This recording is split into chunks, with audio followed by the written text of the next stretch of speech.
రాత్రి ఈరోజు కీర్తనలో 27:7లో 24:7 వాక్యము. గుమ్మములారా మీ తలలో పైకెత్తుకున్నది మహిమగల రాజు ప్రవేశించినట్లు పురాతనమైన తలుపులారా మిమ్మను లేవనెత్తుకున్నది. మహిమగల ఈ రాజు ఎవడు?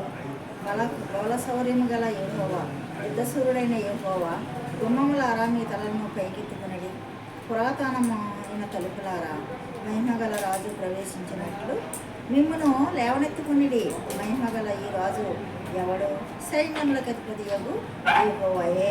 ఆయనే ఈ మహిమగల రాజు. మన గుమ్మములు అంటే మన హృదయాలు, మన హృదయ గుమ్మములు లేక మన యొక్క ఇంటి గుమ్మములు కూడా తెరిచినప్పుడు మహిమగల రాజు మన హృదయమైన గుమ్మంలోకి ప్రవేశిస్తాడు. మన గృహంలోనికి ప్రవేశించి మన యొక్క ప్రార్థనలో ఆలకించే దేవుడు. కాబట్టి మరి ఆయన మన గుమ్మంలోకి వచ్చినట్లు ప్రతి విశ్వాసి లేక నేను నీతి గుమ్మములు తీయాలి. నీతి గుమ్మములు తీయండి అంటే నీ ఇల్లు లేక నీ హృదయము నేను వాటిలో ప్రవేశించేదను.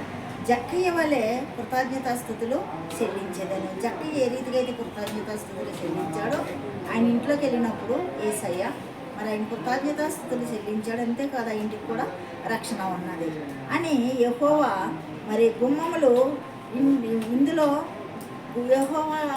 యెహోవా గుమ్మములు మరి ఉన్నవారి ఇంటిలో ఎల్లప్పుడూ కూడా మరి నీతి సునాదములు వినబడతాయి.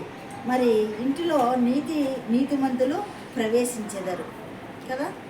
యెహోవా అన్న ఇంటిలో నీతిమంతులు ప్రవేశించెదరు.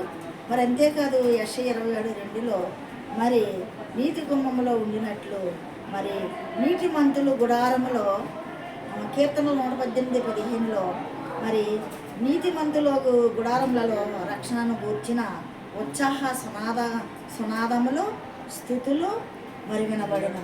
యెహోవా దక్షిణ హస్తము మరి సాహస కార్యములు జరిగించును. మరి నీతిమంతులు మరి ఆ రీతి ఉన్నట్లయితే నీతిమంతుల గృహంలో ఇప్పుడు సునాద గీతములు స్థుతులు ఉంటాయి. అక్కడే దేవుడు మరి సాహస కార్యములు చేస్తాడు, వారి ప్రార్థన ఆలకిస్తాడు. కాబట్టి మరి గుమ్మములారా హృదయాలను మరి మన ఇంటి గుమ్మాలను మరి తెరిచినప్పుడు ఆయన మన ఇంటిలోనూ మన హృదయం అనే గృహములను కూడా ప్రవేశిస్తాడు. అప్పుడు మన కార్యాలు సఫలమవుతాయి. ఈ పరిశుద్ధ వాక్యం దేవుడు దీవించుగాక. ఆమెన్. సబ్స్క్రైబ్ చేయండి, లైక్ కొట్టండి. అన్న మినిస్ట్రీ గురించి ప్రార్థించండి.